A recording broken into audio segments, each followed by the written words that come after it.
Hey, to change wallpaper on the Samsung Galaxy M15 5G, first you have to click and hold with your finger on the empty space in the home screen and select the wallpaper and the style in the left bottom corner.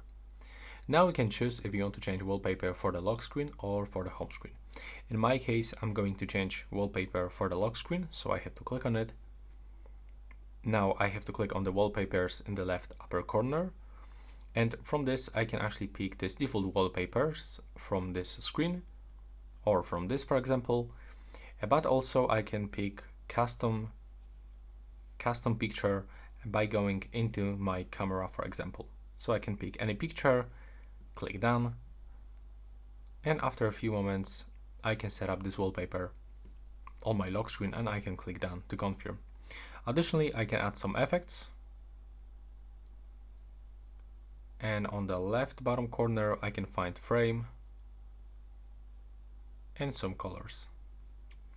So as you can see, that's how it looks. Right now, please subscribe.